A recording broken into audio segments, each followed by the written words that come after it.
Hi. To start with the recipe, first, let's rinse 1 cup of red rice, 1/2 cup of regular rice, 1/2 cup of Urad dal, and 1 teaspoon of fenugreek seeds thoroughly.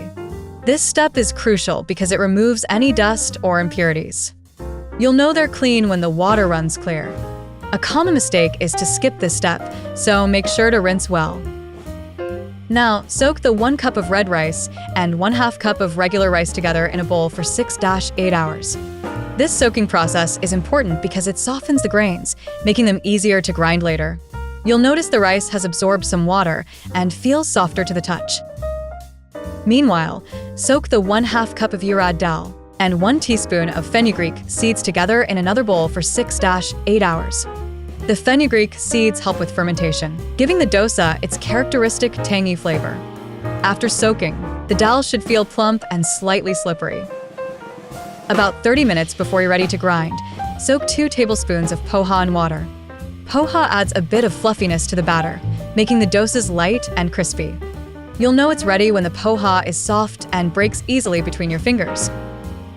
Next, grind the soaked urad dal, fenugreek seeds, and poha with water until smooth. The trick is to add water gradually to achieve a smooth, creamy consistency. You'll know it's perfect when the batter is thick, yet flows easily off a spoon. Now, grind the soaked rice with water until it's slightly coarse. This texture is key for the dosa's crispiness. Aim for a consistency similar to fine sand. If it's too smooth, the dosas might turn out too soft. Mix both batters thoroughly in a large bowl. This step is crucial for even fermentation. Once mixed, cover the bowl and let it ferment in a warm place for 8-10 hours. You'll know it's ready when the batter has doubled in volume and has a slightly sour aroma. After fermentation, stir the batter gently and add salt to taste. Adjust the consistency with water if needed.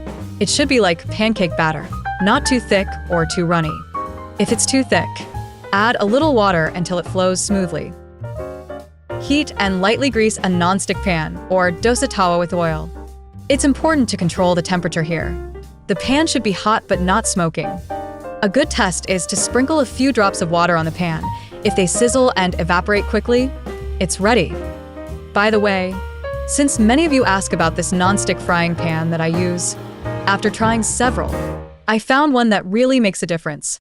I'll leave a link in the video description in case you're interested. Pour a ladleful of batter onto the pan and spread it thinly in a circular motion. The trick is to work quickly and evenly.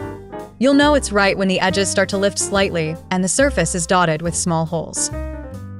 Flip the dosa carefully and cook the other side until it's golden brown.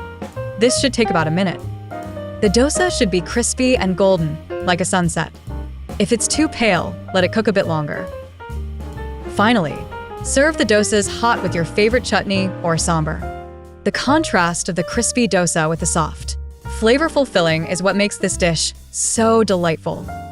Enjoy your homemade red rice dosas. And that's how you make this delicious recipe. If you enjoyed it, don't forget to subscribe to the channel for more recipes like this one. Bye.